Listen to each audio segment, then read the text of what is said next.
today I wanted to edit some photos and I thought I might as well show you how I do them. I want to show you my workflow and I want to show you specifically what I do to edit skin as well. I've got a very simple method that is non-destructive and you can use on pretty much any scenario or any model or any subject that you're photographing. So I've got a beautiful image here of summer. It's very similar to one that I've done already, which is the one over here. And that is kind of the look that we're going for today. So this is the raw image and I'm going to go right ahead and adjust the white balance over here. So this is the shot one and I could use this picker, but I'm just gonna go ahead and adjust it on the slider because I already know what I want to achieve. I've already edited a lot of photos in this series, so I know I'm about there and I'm 10 over here in the tints, so we'll need to add a little bit of magenta in there. Then I know that I went in and brought down the highlights and then I brought up the shadows in there as well. So what that does, just kind of evens it out a little bit and gives that really sort of nice painterly feel that I really like. I'm also going to up the whites a little bit because I like, see what that does to the image. I really like that. I don't do it too much, just enough to give it a little bit of a pop. And I'm just going to leave the blacks to where it is. So I've got an image over here that I've already done before. So I just want to show you. Yeah, that is super close. I'm very happy with that. Let's start there. And also all I've done down here is I've just done some lens corrections. So I just click the remove chromatic aberrations and the enable profile correction. I just always check that my lenses are correct over here, and this is this is the right lens. I shot with a Tamron 35 1.4. Amazing. Okay, that's all I'm going to do right now. So if I zoom in, what I want to make sure is that I also only ever edit the photos that are actually sharp and in focus. It's not super sharp, but it's good enough for me. I can work with this. This is, after all, an older camera I work with, so that's good. So I'm in Lightroom. I always start in Lightroom with my images and I select them from here. And then what I do, I actually take them directly into Photoshop. So let's go there now. This is all I do in Lightroom. And then I go in and edit all the skin and everything in Photoshop. And then I take it back into Lightroom after that. And it's super easy to do. You just go up here to the menus called Photo, edit in Adobe Photoshop. All right, here we are. So we've got the image open in Photoshop. Just make sure that you can see that. So all I'm going to go ahead and do is to duplicate that background here. So I just click on it and I press Command Alt Control. No, actually, what do I do? There we go. I just duplicate it or copy it. Command A V. And there we go. And then what I do, I add a layer on top, just a basic layer there from the menu. And then I go ahead and choose my spot healing brush. And I go in about there and just clean up the image a little tiny bit. You can see she's got a couple of tiny little pimples. I'm not sure if they're pimples, but blemishes. She does have beautiful skin, so I don't have to do much, but I just make sure that I get most of them. It's pretty good. I think I just need a couple over there. I don't have to remove all of it because I edit my skin in stages. So, and that's part of her skin, so I don't remove that. I only remove blemishes, things that are not normally part of her skin. She's got a few tiny little scars and I might just, here we go. That's it, perfect. And that's all I do at this stage. This is just a basic cleanup. And then I'll just go around the image and just check if there's anything else on her arms or chest or neck that I need. Nah, that all looks pretty good to me. Now, this is a very easy photo to edit, I have to admit, because she does have beautiful skin and the lighting is just amazing. So beautiful, natural shaded light that we love. So what I want to do here, I'm just going to go ahead and grab my stamp tool here, clone stamp tool, and then I'm going to go up here on the flow and put that at 3. See, I already got that. And just make sure that my brush is set to a soft round brush or airbrush brush, something like that. And all I want to do here is go in very carefully, press my Option Alt key, and just very, very carefully, if there's any spots that are a little bit rougher in texture than other, I just go in and soften them up a little bit. And because I work in layers or stages, as I sometimes call it, I never do too much at each stage, and this is what keeps it quite undestructive, because I can always go back and adjust it. I'm never caught out doing too much, and it's very rarely that I go back and do more, because I like to keep my edits really natural looking and like human skin. I'm not a beauty editor. That's not what we're trying to do here. Just trying to get a nice, beautiful, even result. Okay, that's all I do here. Then I go ahead and I create a new layer from all these. And the keys I use are Shift, Option, Command all at once, and then I press E as I press them all down. And that creates a new layer here for you, where you have to do that to do the next step, which is my frequency separation that I need to do now. And what that does, it just takes it to the next step. So we'll go here. And I've got some actions here that I've made some time ago. And I'll probably make another video on how to do that. If you don't know how to set all these layers up, there are plenty of videos out there. I'll make one later on. But for now, I'm just going to tell you I'm using the brush layer only. I don't actually use the other layers. And I'm still on my clone stamp tool at about 3%. I don't want any more, because doing all your skin smoothing in one go is not a good idea. And if you don't know what I'm talking about, you can always go on Google really bad skin smoothing and you'll have some laughs. You'll have some fun with that. So what I'm doing now, you can see there's a few discrepancies with the texture and the color. So it's more the color that I'm kind of trying to even out. And again, it's just a little, we're just polishing off this image. We're not changing anything. We want to have a nice natural look to it. That's just my style, especially with skin. Also, summer is 16, so that has a lot to do with it. As people get older, the skin textures, they change a lot, and obviously the pores become bigger, things like that. So, but for today, all right, so this, but I use the same technique for all my portrait work, all my personal branding shots, everything. The techniques don't really change. Of course the images do, depending on who you photograph.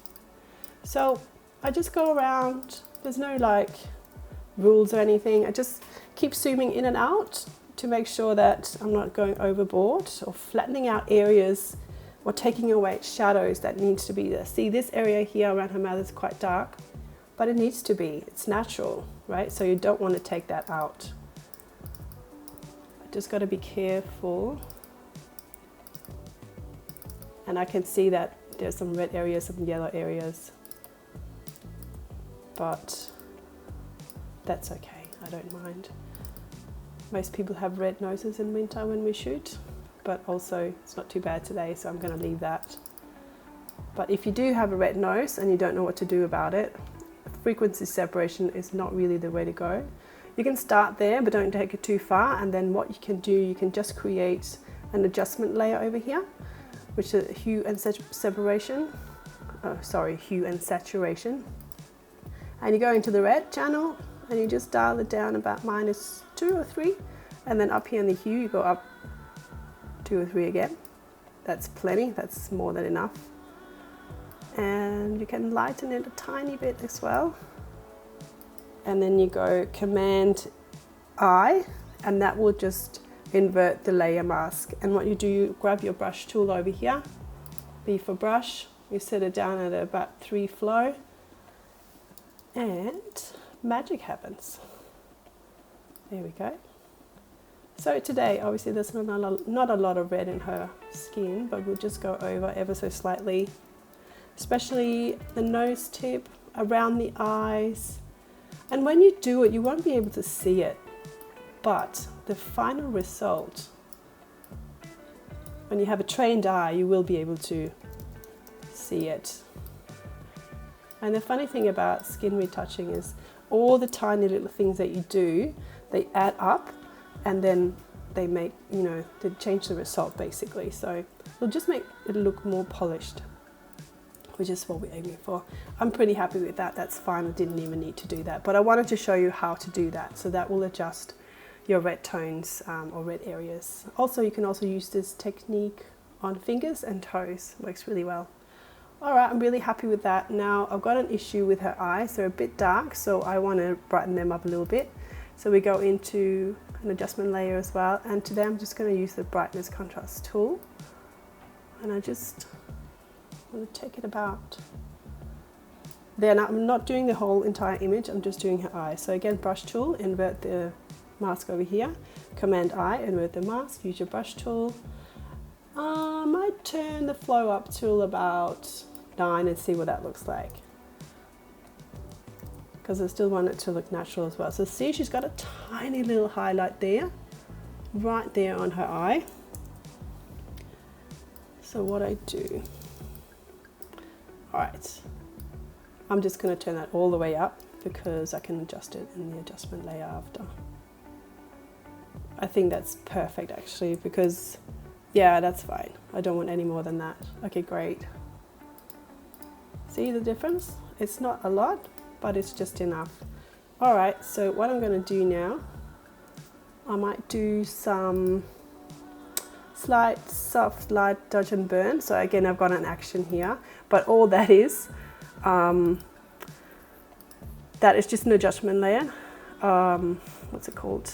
It's the curves. It's just one is dark and one is light. That's all it is. And they don't, you can just click on this icon here and it just shows you how far they've taken it down. And you can go in and adjust that. If you think that's too much, you just do like that, that's fine.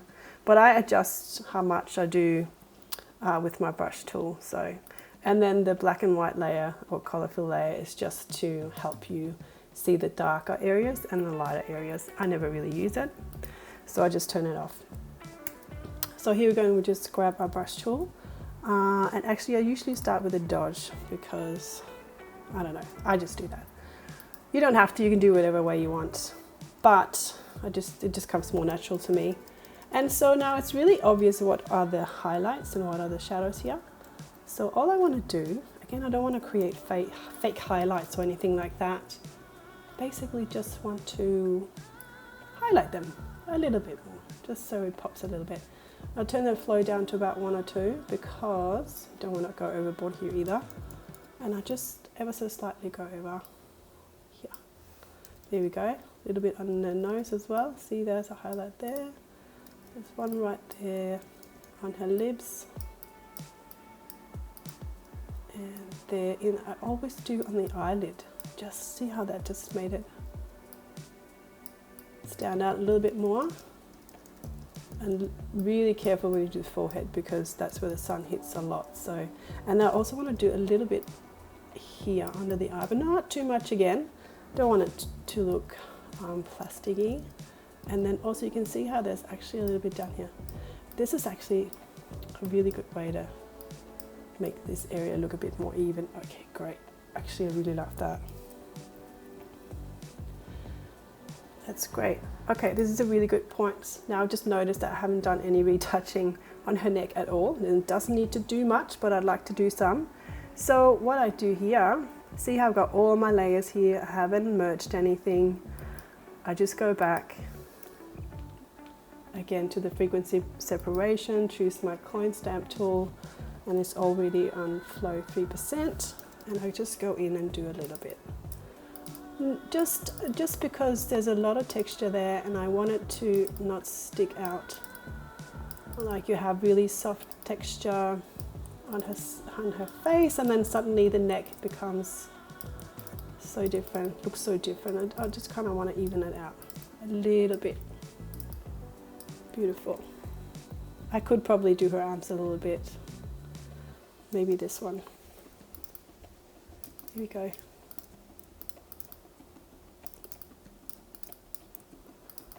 Just to have a tiny bit of, see the difference? Can you see it? It's so little, but it just, yeah, it just makes a difference. All right, okay. So now we just want to go back to the Dodge and Burn, and I want to just darken a few areas.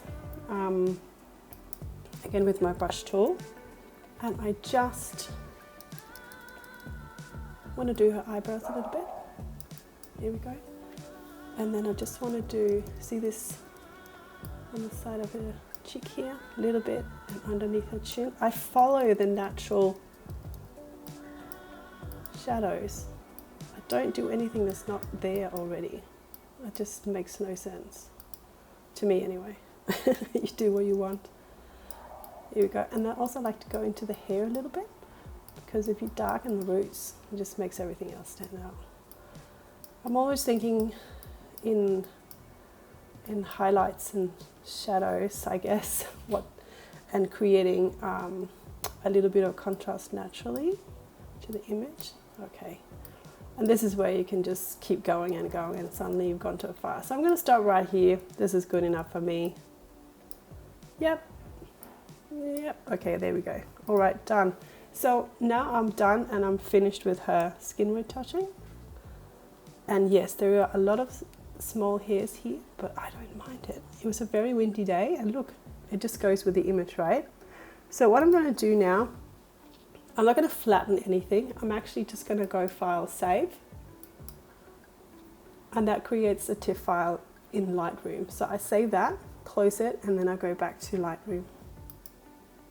There we go. That's the difference. I don't know if you saw that, but this is our edited file.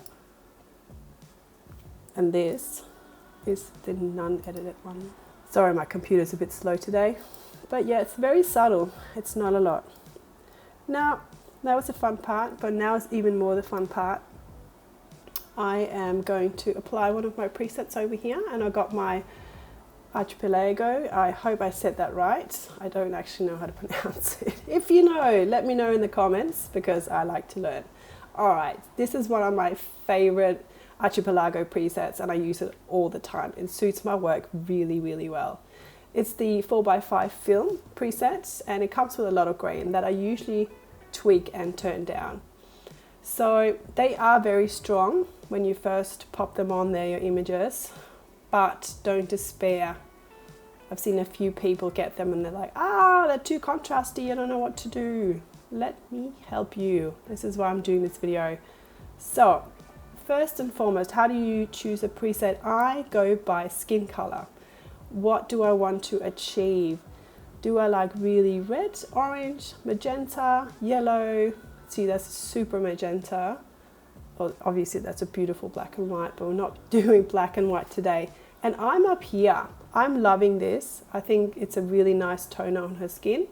And yeah, it needs some tweaking, but that's all right. If I have a good starting point, then that is great. That's what I want. I always, you can't expect a preset to be one click always. So it's not even for me. It's, I have to adjust it, and that's fine. I think it's all in the detail of figuring out what you like and what you want to achieve. That's super important. So let's start in the beginning. Now I've got my preset added. It's the 4x501. And what I want to do, I actually go up here in the slider, and these guys are so awesome. They've made a slider so you can actually adjust how much you want to apply. How cool is that? Right, so I usually take it down about a third. So about there, and then I actually go in and adjust the contrast as well. Don't want too much contrast. About there. Let's go with that for now. And then I go down into the oranges, because orange, I love orange, but I don't like too much of it. So I want to just turn it down. See how they're back here? That's what I'm looking at actually. I just want to turn it down a tiny bit. Not too much because there's a lot of orange in her skin. So you want to keep that, otherwise she's going to look dead. You don't want that, she's not dead. Anyway, luminance, that's the brightness of the tone. And I like it quite bright. Well, don't overdo it because your pictures are going to start looking blown out. Here we go. And there we've got the hue of the oranges and everything. And I liked it where it was. So if you can't remember where you started, just go Command Z and it'll take you back. See, there you go, -1. All good, all good. Okay, I'm really liking this where we are. I like that slightly desaturated. But if you don't, you can go up here and adjust the vibrance. We'll just take it up a little bit more like that. Oh, actually, I don't like that at all. And then you can take the saturation down a tiny twiggy bit and just up the vibrance of it, quite like that. Let's have a look. Just go out a little bit. It's always a good idea to just have a little rest and look at something else for a second and then to come back to your image, because I don't know how many times I've edited something, loved it, woken up the next day and absolutely hated it and wondered what I did and what I was doing or what I was thinking. So if you're a little bit blinded by it, go somewhere else, look at something else like I'm doing now. There's another image and then go back to it. Okay, too much grain straight away. So I want to just, I want to reduce some of the grain. So I go down here and down to the effects panel in Lightroom and I go into grain. And I know because I've used these presets a lot now that I like around about 30, and I like a big rough grain. So I'll show you what the difference is. So this is just a tiny, see how that just adds a bit of softness to it and it just adds that nice film look. I love that. And then if I turn the, see that just makes it look really strange and over sharpened. I don't like that. But the more you turn up the grain, and then you got it at 100%, and that's more like that old school newspaper look. But let's put it down to where it was, which is about 70, 69, doesn't matter. And the size I never really touch, I just leave it. I really like this. That is great. It's not exactly the same as the other one, but it's close. You can see the oranges has got a little bit more color in them. But from memory, I think I actually went in after and reduced it. So I like this. This is very subtle and very beautiful. You can also add more contrast up here if you want, if you're more into punchiness. See, that's what that does. And also you can go in and just take it back up in the density slider. And it just adds more punch to your photos. So you can do that as well. Actually, let's leave it around about here, hey? That was kind of nice. I like that. Okay. And that's it, guys. That is how I edit my images. I have the same workflow for most things. Yeah, I have a few different presets from ARCHIPELAGO now. I have the Quest series as well, which is a subscription series that you can pay about $8 US a month and you get a new preset every single month. I mean, how awesome is that? Or you can buy some of the full-priced ones. They've got so many different ones, so go check them out. Yes, there is a link in my description box where you can get 20% off with my special code. But that's okay, that's all up to you. I hope you enjoyed this video. If you've got any questions, please leave them in the comments below and I'll see you next time. Bye.